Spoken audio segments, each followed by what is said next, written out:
சொன்னால் 100 ஆண்டு கால தியாகத்தின் வெளிப்பாடுதான் தமிழ்நாடு இன்றைக்கு அடைந்திருக்கக்கூடிய இந்த மாற்றம். அப்படி என்னங்க மாற்றம் அடைந்துட்டோம்? மற்ற மாநிலத்தை விட நம்ம என்ன மாற்றம் அடைந்துட்டோம்னு கேட்டீங்கன்னா, இன்றைக்கு புரட்சியாளர் அம்பேத்கருடைய நினைவு நாள். அம்பேத்கர் சொல்றாரு, ஒரு சமூகத்தினுடைய வளர்ச்சியை எப்படி கணக்கிட முடியும் என்று கேட்டால், அந்த சமூகத்தில் பெண்கள் அடைந்திருக்கக்கூடிய முன்னேற்றத்தை வைத்துதான் அந்த சமூகத்தினுடைய வளர்ச்சியை கணக்கிட முடியும் என்று சொல்லுகிறார்.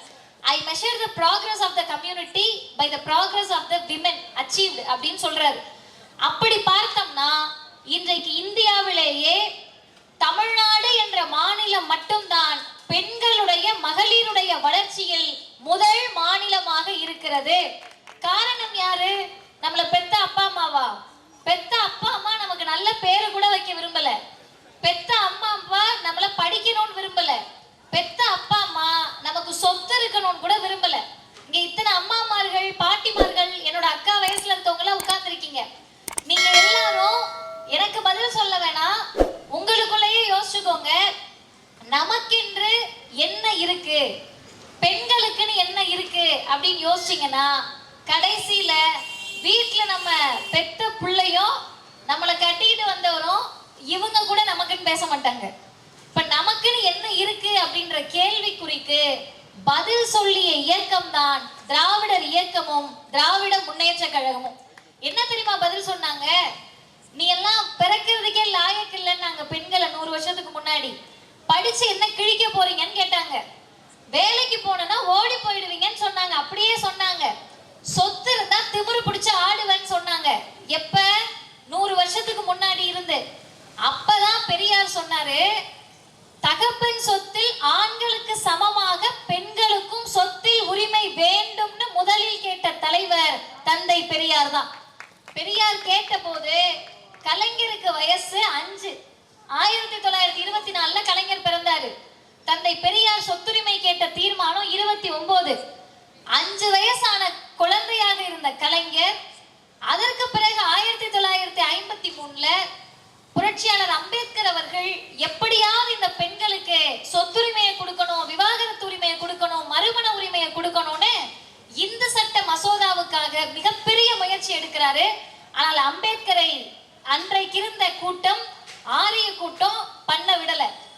தந்தை பெரியார் போட்ட தீர்மானத்தை, கனவை அம்பேத்கர் முயற்சி செய்து நிறைவேற்றப்பட முடியாமல் போனதை 1989 தமிழ்நாட்டு பெண்களுக்கு சொத்தில் உரிமையை தந்தவர் முத்தமிழறிஞர் டாக்டர் கலைஞர் அவர்கள். அப்ப இன்றைக்கு ஒரு மாண்போடு, மானத்தோடு, சுயமரியாதையோடு பெண்கள் வந்து உட்கார்ந்து இருக்கோம்னா, ஒரு நிமிஷம் நம்ம யோசிச்சு பார்க்கணும்.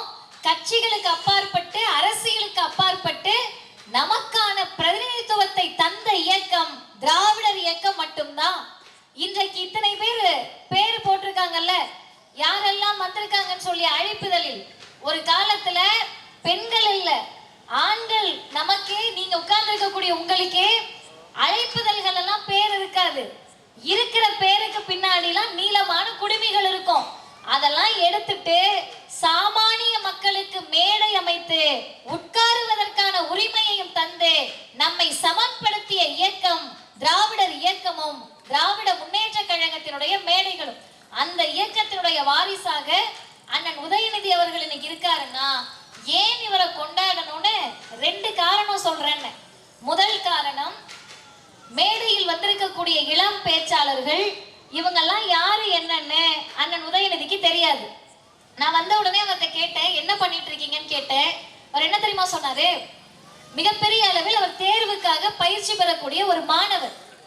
இவர் மட்டுமல்ல, இந்தியாவிலேயே நல்லா கேட்டுக்கங்க, போனை வச்சு நோண்டிக்கிட்டு இருக்க காலத்துல, வாட்ஸ்அப் பேஸ்புக்னு பார்த்துக்கிட்டு இருக்கக்கூடிய காலத்துல, அறிவியல் தொழில்நுட்பம் வளர்ந்த காலகட்டத்தில் ஒரு இயக்கம் மேடையில் பேசுவதற்காகவே கொள்கை சார்ந்த இளைஞர்களை தேர்ந்தெடுத்த முதல் துணை முதலமைச்சர் அண்ணன் உதயநிதி ஸ்டாலின் மட்டும்தான். நீங்க போய் தேடி கூட பார்க்கலாம். அவர் என்ன பண்றாரு? 182 பேச்சாளர்களை தேர்ந்தெடுத்துக்கிறாரு. அம்மாமார்கள்லாம் புரிஞ்சுக்கணும், உங்கள் பிள்ளைகளை வாங்க, உங்களுக்கு மேடை இருக்கு, பேசுங்கன்னு கூப்பிடுறதுக்கு ஒரு துணை முதல்வர் இருக்காரு. அப்படி வந்தவர்களை இவங்க எப்படி தெரியுமா பயன்படுத்துறாங்க? கொள்கையை பேசுவதற்கு. என்ன கொள்கை? அப்படி என்ன உங்களுக்கு பெரிய கொள்கையான்னு கேட்டா சுருக்கமாக பதில் சொல்லுகிறேன். இன்றைக்கு பாபர் மசூதி இடிக்கப்பட்ட நாள். அந்த ஆர்ப்பாட்டத்துக்கு போயிட்டு தான் நான் இங்க வரேன். அந்த ஆர்ப்பாட்டத்தில் இஸ்லாமிய சகோதரிகள் முழுசா உட்கார்ந்துருக்காங்க. இங்கேயுமே இஸ்லாமிய சகோதரிகள் உட்கார்ந்து இருக்கலாம். மிகப்பெரிய ஒரு அச்சத்தை இஸ்லாமியர்கள் வாழ முடியாது இந்த மண்ணில்னு சொல்லி ஒன்றிய பிஜேபி மோடி அரசு சொன்னப்ப ஒரே ஒரு மாநிலத்தில் மட்டும்தான் இஸ்லாமியர்கள், இந்துக்கள், கிறிஸ்தவர்கள், எங்களை போன்ற நாத்திகர்கள் என்று அனைவரும் ஒரே இடத்தில் அமர்ந்து அமைதியாக இருக்க முடியும் என்று சொன்னால் அது தமிழ்நாடாக மட்டும்தான் இருக்கிறது. அந்த தமிழ்நாட்டுல உங்களுடைய பப்பெல்லாம் வேகாது. சனாதனம்னு சொல்லிக்கிட்டு நீ யாரு வந்தாலும் சரி உங்க மண்ட வேலையே போடுவேன்னு சொல்லி சனாதனத்தை ஒழிப்பேன் என்று இந்திய வரலாற்றில் சொன்ன முதல் துணை முதலமைச்சராக அண்ணன் உதயநிதி ஸ்டாலின் மட்டும்தான் இருக்காரு. அப்ப ஏன் சனாதனத்தை கேள்வியே கேட்க முடியாதா? அதெல்லாம் அவ்வளவு பெரிய விஷயமான்னு கேட்டீங்கன்னா, தாய்மார்கள் நீங்க தான் பிள்ளைங்க கிட்ட போய் சொல்லணும். சனாதனம் சனாதனம்ன்றாங்களே என்ன? ஒரே வார்த்தை தான். உங்களுக்கெல்லாம் சொத்துல உரிமை இல்லைன்னு சொன்னது சனாதனம். உங்களுக்கெல்லாம் சொத்துல உரிமை இருக்குன்னு சொன்னது திராவிடமும் பெரியாரும் கலைஞரும் தான். நீங்கெல்லாம் வீட்டை விட்டே வெளியே வரக்கூடாதுன்னு சொன்னது சனாதனம். வீட்டை விட்டு வெளியே வரது என்ன? நீங்கெல்லாம் ஊராட்சி மன்ற உறுப்பினர்களாகி வணக்கத்திற்குரிய மேயராகவே மாற முடியும் என்று சொன்னது திராவிடம். இதுதான் சனாதனத்துக்கும் திராவிடத்துக்குமான வேறுபாடு. ரெண்டாவது விஷயம், வாரிசு அரசியல். அவங்க தாத்தா இருந்தாரு, அவங்க அப்பா இருந்தாரு, இவர் வந்துட்டாரு. இந்த விமர்சனத்தை தானே சொல்லுவாங்க. ஆனா உண்மை என்ன தெரியுமா?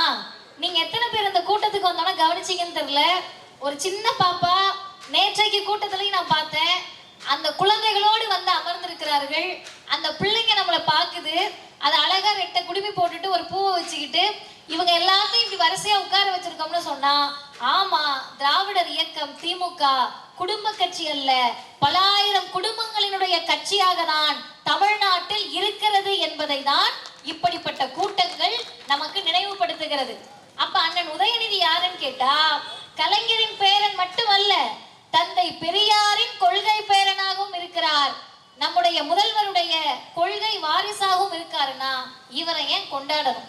5 நிமிடத்தில் நான் சொல்லி நிறைவு செய்கிறேன். இவரை ஏன் கொண்டாடணும்னா, முதல் காரணம், புயல் வந்துச்சு.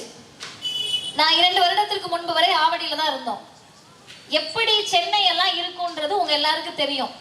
நம்மளை வச்சு மீம்ஸ் போட்டுட்டு இருப்பாங்க. சென்னைக்குள்ள தத்தளிக்கிறீங்களா, போட்டு வேணுமான்னு வேற மாவட்டங்கள் நம்மளை கிண்டல் அடிப்பாங்க. ஆனால் இந்த முறை பெய்த மழையில் மீம்ஸும் போட முடியல, ஒன்னும் போட முடியல. இடுப்பளவு கூட தண்ணி இல்லாத இடத்துல ஏடிஎம்கேவும் பிஜேபி போட்டோ ஷூட் நடத்தக்கூடிய அளவிற்கு, புயல் எப்போது வந்தது என்று கேட்கக்கூடிய அளவிற்கு சென்னையை மாற்றி காட்டியது திராவிட முன்னேற்ற கழக அரசும் தமிழ்நாட்டினுடைய முதலமைச்சரும். சரி, சென்னையை காப்பாத்திட்டோம்னு பார்த்து இந்த பக்கம் திரும்பினா கடலூர், விழுப்புரம், கள்ளக்குறிச்சி, திருவண்ணாமலை எல்லாம் பயங்கரமான வரலாறு காணாத மழை. வானிலை ஆய்வாளர்களாலேயே அதை ஒன்றும் பண்ண முடியல, சொல்ல முடியல. அந்த இடத்தில் யாரை பார்த்து வாரிசு அரசியல்னு எதிர்க்கட்சிகள் சொல்லுகிறார்களோ, யாரை பார்த்து தரக்குறைவாக பேசுகிறார்களோ, இவர் யார் என்று கேட்கிறார்களோ, அந்த துணை முதலமைச்சர் பயணித்த தூரங்களை மட்டும் நல்லா கேட்டுக்கங்க. 3 நாட்களில் 200 கிலோமீட்டர் பயணிக்கல, 500 கிலோமீட்டர் பயணிக்கல, 1000 கிலோமீட்டர் பயணிக்கல, 2000 கிலோமீட்டர்கள் 3 நாட்களில் பயணித்தவர் தமிழ்நாட்டினுடைய துணை முதலமைச்சர். எதுக்கு பயணிக்கிறாங்க? சும்மா போய் மக்களை பார்த்துட்டு வர்றதுக்கா? ஹெலிகாப்டர் சுத்துற ஹெலிகாப்டர்ல நின்று பார்க்கறதுக்கா? ஏதோ ஒரு இடத்தில் நின்றுட்டு ஒர்க் ஃப்ரம் ஹோம். இன்னைக்கு பல நடிகர்கள் ஒர்க் ஃப்ரம் ஹோம் தான். நான் இங்க நிக்கிறேன், நீ ஒரு 25 கிலோமீட்டருக்கு அந்தாண்ட நல உதவி வாங்கிட்டு போன்னு வீட்டுல இருந்து வேலை பார்த்துக்கிட்டு இருக்காங்க பாதி நடிகர்கள், புதுசா கட்சி தொடங்குறவங்க. ஒர்க் ஃப்ரம் ஹோம் பார்ப்பவர்கள் அவர்கள். ஒர்க் ஃபார் பீப்புள் என்று மக்களுக்காக வேலை செய்தது திராவிட முன்னேற்ற கழகம் என்பதை அண்ணன் உதயநிதி நிரூபித்தார்கள். நீங்க நல்லா தெரிஞ்சுக்கணும், யாரு பக்கம் நம்ம இருக்கோம், எதற்காக நிற்கிறோம். இன்னைக்கு காலையில் முதலமைச்சர் பேசி இருக்கிறார், நிர்வாக சிக்கலே திமுக கிடையாதுன்னா இருக்கு. அவரே அதை ஒப்புக்கொள்கிறார். எப்படி 10 ஆண்டு காலமா நடந்த சீரழிவை, சீர்கேட்டை ஓவர் நைட்ல ஆண்டுகளில் இவ்வளவு செய்திருக்கிறோம். நிர்வாக சிக்கல் இருக்கான்னு கேட்டா நிச்சயமாக இருக்கிறது. ஆனால் நான் ஒன்றை உறுதியாக சொல்லுகிறேன் என்று இன்றைக்கு காலை தமிழ்நாட்டின் முதலமைச்சர் ஒரு செய்தியை சொன்னார். என்ன செய்தி தெரியுமா? அது தமிழ்நாட்டை எப்படியாவது மதவெறியால் ஜாதி வெறியால் துண்டாக்கிவிட வேண்டும் என்று நினைக்கக்கூடிய பாசிச சக்திகளுக்கு எதிராக இந்த ஸ்டாலின் கடைசி வரை நிற்பேன் என்ற உறுதியை இன்றைக்கு காலை வரை தமிழ்நாட்டின் முதலமைச்சர் சொல்லி இருக்கிறார். அதனுடைய அர்த்தம் என்ன? பிஜேபியோ ஏடிஎம்கேவோ இவ்வளவு வாய் பேசுறீங்களே, 2015ல செம்பரம்பாக்கம்னு ஒண்ணு இருந்துச்சு, அதாவது அதிமுக காரங்களுக்கு தெரியுமா? ஆவடியில இருக்க அதிமுக காரங்க கிட்ட போய் கேளுங்க. 2015ல முதலமைச்சராக இருந்த அம்மையார் ஜெயலலிதா செம்பரம்பாக்கம் ஏரியை ஓவர் நைட்ல திறந்து விட்டுட்டாங்க. 2 நாட்கள் முதலமைச்சரை ரீச் பண்ண முடியல. யார? முதலமைச்சரை. ஆனால் தமிழ்நாட்டின் முதலமைச்சர் என்ன பண்றாரு? எப்ப எங்க இருக்காருன்னே தெரியல, தூங்குறாரான்னு தெரியல. மக்களோடு நிற்கிறார், மழையிலும் நிற்கிறார், புயலிலும் நிற்கிறார், வெள்ளத்திலும் நிற்கிறார். நமக்காக நிற்கிறார்கள் என்று சொன்னால் இந்த கட்சியின் பக்கம் நிற்பதில் என்ன தவறு என்பதை மக்கள் யோசிக்க வேண்டும்.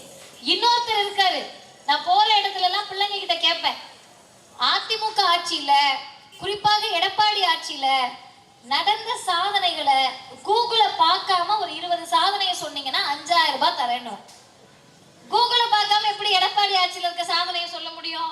கூகுளை பார்த்தாலும் சொல்ல முடியாது, அது ரெண்டாவது வச்சுப்போம். அப்படி சொல்ல முடியாத அளவிற்கு ஆட்சி புரிந்தவர். நேற்றைக்கு முரசொலியில ஒரு செய்தி வந்திருந்துச்சு, எனக்கு அது புதிய செய்தி, உங்க யாருக்காவது தெரிஞ்சிருக்கலாம். 2017-18 கஜா புயல், ஒக்கி புயல் எல்லாம் தொடர்ந்து வந்தப்ப நான் கூட இவர் ஏதோ வேற வேலை பார்த்துட்டு இருந்தாரு ஐயா எடப்பாடின்னு நினைச்சா மாமனார் வீட்டுக்கு போயிருக்காரு. அது நேற்றைக்கு வெட்ட வெளிச்சமாக மாமனார் வீட்டுக்கு போயிருக்காரு அப்படின்னு. சரி, இதெல்லாம் அரசியல், இதை ஏமா பேசுறேன்னு நீங்க கேட்கலாம். ஒன்றை மட்டும் தெரிந்து கொள்ளுங்கள். பேரறிஞர் அண்ணா சொன்னார், ஒரு இயக்கம் என்பது, ஒரு கட்சி என்பது எப்ப ஜெயிக்கும், எப்ப ஜெயிச்சு நிக்க முடியும், ஆட்சியை பிடிப்பதால் மட்டுமல்ல. 2015, 17, 18ல திமுக ஆட்சியில் இல்லை, நம்முடைய முதல்வர் ஆட்சியில் இல்லை. ஆனாலும் அன்றைக்கும் மக்களோடு நின்றது திமுக என்பதை நாம் புரிந்து கொள்ள வேண்டும். அப்ப பேரறிஞர் அண்ணா என்ன சொன்னாருன்னா, ஒரு கட்சி, ஒரு இயக்கம் வளர வேண்டும், வளர்கிறது என்று சொன்னால் 3 விஷயம் செய்யணும். மக்களிடம் செல், மக்களுடன் வாழ், மக்கள் சொல்வதை கேள், மக்களுக்காக செய். மக்களோடு யார் நிற்கிறா? மோடி நிற்கிறாரா? எடப்பாடி நின்றாரா? புதுசா கட்சி ஆரம்பிக்கிறவங்க, வெள்ளம் வந்தா பயந்து ஓடக்கூடியவர்கள் நமக்கான தலைவர்களா? இவர்களை நம்ப முடியுமா?